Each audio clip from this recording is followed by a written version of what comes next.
గత 10 రోజుల కిందట ఈ మధ్యలో ఇన్ఛార్జ్ నటరాజన్ మీనాక్షి నటరాజన్ కలవలేదు. దాదాపు ఒక 6-7 months అవుతుంది. సరే ఈ మొన్న 10 days బ్యాక్ మీనాక్షి నటరాజన్ గారికి నేనే పర్సనల్గా ఫోన్ చేసి, మేడం ఈ మధ్యలో మీరు ఎప్పుడన్నా అంటే నేను కూడా కలవక దాదాపు 5-6 నెలలు అవుతుంది, జనరల్గానే కలవాలనుకుంటున్నాను, పెద్దగా మా విషయాలు ఏం లేవు మాట్లాడడానికి, మీరు ఎప్పుడు వస్తారో కొంత ఇన్ఫర్మేషన్ అపాయింట్మెంట్ ఇస్తే నేను వచ్చి కలుస్తాను చెప్పిన.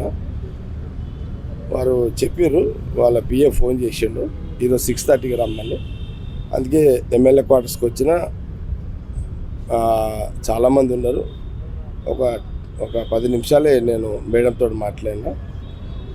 మాట్లాడిన దాంట్లో కూడా వాస్తవం కూడా ఏం లేవు. అంటే ఏదో అందరూ ఊహిస్తారు కదా, అది మాట్లాడిండు ఏదో మాట్లాడిండు ఊహిస్తారు. ఊహించిన రాజకీయ ప్రస్తావన తినలేదు. బయట మీడియా కథనాలు, మీడియా ఏదైతే ఊహలు ఉంటాయో అలాంటివి ఏం లేవు. మేడం కలిసిన నేను 5-6 నెలల మేడం మిమ్మల్ని కలవక, జస్ట్ కలవాలని కలిసిన. సరే మేడంకి ఒక మాట అంటే ఓవరాల్గా ఒక్క మాట అయితే ఏం చెప్పినంటే, విలేజ్ నుంచి హైదరాబాద్ వరకు, గ్రామం నుంచి హైదరాబాద్ వరకు కార్యకర్తలు, నాయకులు ఈ వ్యవస్థని అందరిని కూడా ఒకసారి ఒక టీమ్గా మనకి, ఎందుకంటే మనకు 2.5 సంవత్సరాలు ఉంది. మన గవర్నమెంట్ కూడా ఇప్పుడు 2.5 years అయింది కదా, మనకు 2.5 సంవత్సరాలు ఉంది. మళ్ళీ ఇప్పుడు సీఎం రేవంత్ రెడ్డి గారు కూడా ఇంకొక పిసిసి ప్రెసిడెంట్ కూడా ఇప్పుడు ఇద్దరు స్టేట్మెంట్లు కూడా మళ్ళా రానున్న 5 ఏళ్ళు కూడా గవర్నమెంట్లో ఉండాలని ఒక ప్రయత్నం కూడా సీఎం పరంగా, రేవంత్ రెడ్డి పరంగా కానీ, లేకపోతే మహేష్ గౌడ్ పరంగా కానీ ఇట్లా స్టేట్మెంట్లు మనం చూస్తున్నాము. కాబట్టి మనము ఈ 1.5 years గ్రామం నుంచి జిల్లాకు, గ్రామము, నియోజకవర్గము, జిల్లా అండ్ హైదరాబాద్ వరకు అందరిని కూడా స్ట్రెంథన్, అంటే ఇప్పటివరకు ఎంత స్ట్రెంథన్ చేయగలిగినాము, ఇంకా స్ట్రెంథన్ చేసేది ఏమున్నది చెక్ చేసుకొని సీఎం రేవంత్ రెడ్డి గారు కానీ, ఇన్ఛార్జ్ కానీ, పీసీసీ ప్రెసిడెంట్ మీరు చేస్తున్న ప్రయత్నాలకి ఇంకా అదనంగా కొంత పని చేసి, కొంత కోఆర్డినేషన్ చేసి ఇంకా చేయాలి మేడం. ఈ 6 నెలలు ఇంకో మనము ఇప్పుడు 6 నెలలు అయితే మనకు 3 years అవుతుంది. తర్వాత ఒక 1 year ఉంటుంది, 1.5 years మొత్తం. తర్వాత 1 year ఎలక్షన్ ఇయర్ అవుతుంది. కాబట్టి ఏమన్నా మిస్ అయినవి ఉంటే ఈ 6 నెలలు వచ్చే 1 yearలో అన్నీ కొంత సమయం చెక్ చేసుకొని కొంత అంత అలర్ట్ అయిపోతే బాగుంటుంది అనేది జనరల్ డిస్కస్. ఇదేం కాదు.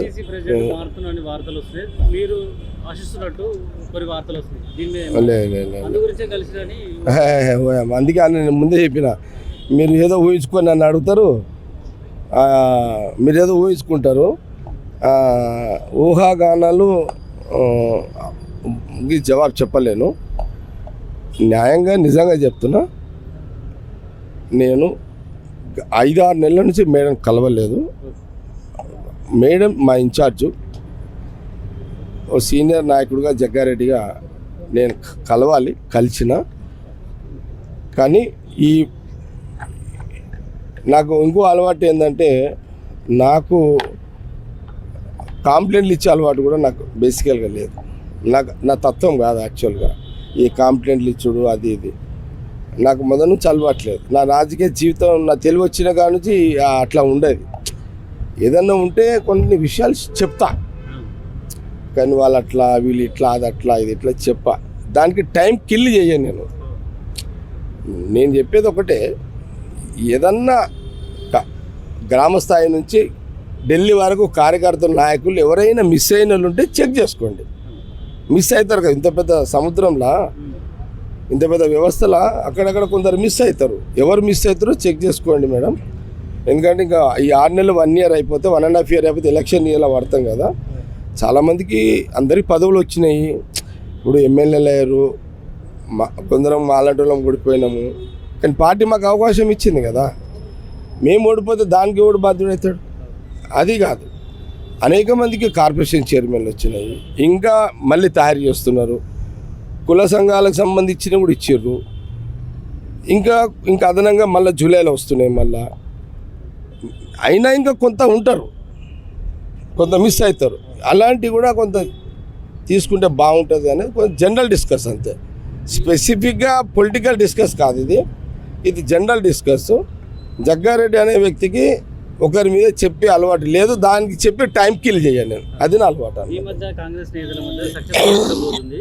గాంధీ భవన్ వేదికగా దాని మీద మీరు ఎట్లా చూస్తారు? కాంగ్రెస్లో కొట్లాడుకోకపోతే టెన్షన్ పడాలి, కానీ కొట్లాడుకుంటే టెన్షన్ ఏముంది?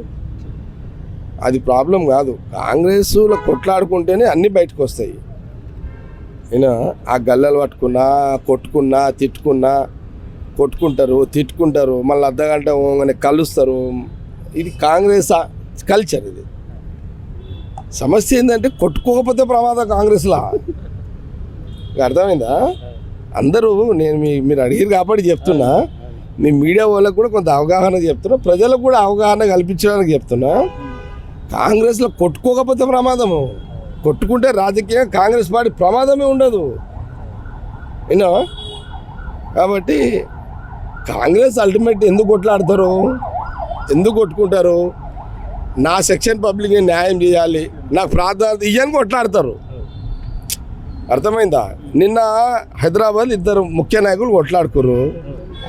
దాని అర్థమైంది, నా నియోజకవర్గము ప్రజలకు, కార్యకర్తలకు అని ఒక నాయకుడు, మా ప్రజలకు నా నియోజకవర్గంలో నా నాయకులు అని అట్లా.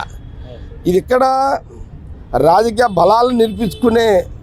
ఇప్పుడు ప్రాంతీయ పార్టీలు ఏముంటుంది, కూర్చోమంటే కూర్చోవాలి, నిలవాలంటే నిలవాలి. బీజేపీ దాంట్లో కూసుడు ఉండదు, లేసుడు ఉండదు. కాంగ్రెస్లో అదే కదా. కాంగ్రెస్ ఉన్న ఆ స్వతంత్రంలోనే ఎవరు క్యాస్ట్ నాయకులు ఆ క్యాస్ట్ కోసం కొట్లాడతారు. ఏ మతానికి సంబంధించిన నాయకులు మా పార్టీలో ఆ మత ప్రజల కోసం కొట్లాడతారు. కాంగ్రెస్లో ఇండివిజువల్ ఏముంటుంది? నిన్న మా నాయకులు హైదరాబాద్ ఇద్దరు గొడవ పడ్డారు. చూసిన సోషల్ మీడియా, టీవీలలో, మీ ఛానళ్ళలో చూసిన, వేసిందే వేసారు. దాని అర్థమైంది, వాళ్ళ రిప్రజెంటేషన్ కోసం వాళ్ళు కొట్లాడు. వాళ్ళంటే వాళ్ళ నియోజకవర్గ కార్యకర్తలు, ఆ నియోజకవర్గాల ప్రజల రిప్రజెంటేషన్ కోసం వాళ్ళు కొట్లాడినాడ. సరే, మీకు మీడియాకి ఇంకోటి అవసరము కాదు, మీ తప్పు కాదు, అది వాళ్ళ తప్పు. కాంగ్రెస్లో ఇలాంటి జరుగుతుంటేనే కాంగ్రెస్ అని చాలామంది ప్రజలు కూడా ఇష్టపడతారు. ఇష్టపడరా? మీరు కూడా ఎందుకే, మీకు కూడా కావాలి కదా మీడియా వాళ్ళకు. ఇప్పుడు మా వాళ్ళు ఇద్దరు ఆడగొట్టుకోకపోతే మీకు న్యూసే లేదు. ఏ పార్టీలో న్యూస్ దొరుకుతుంది మీకు? టీఆర్ఎస్లో దొరుకుతుందా? బీజేపీలో అసలుకే దొరకదు. ఇంకే పార్టీ ఉంది? ఇది ఉండే కదా, రెండు గాంధీ. ఈడ సీఎం రేవంత్ రెడ్డి, మా మహేష్ గౌడ్, మా ఇన్ఛార్జ్ నటరాజన్, ఇదే కదా. కాబట్టి చివరిగా మేడం నేనేమని చెప్తే కదా మేడం నాకు చెప్పడానికి. నేను ఏదైనా మేడం చెప్తే మేడం ఏమైనా చెప్తాను నాకు. అసలు నేను చెప్పిందే ఏం లేదు మేడం అసలు. కాబట్టి Subscribe us and press the bell icon for more interesting updates.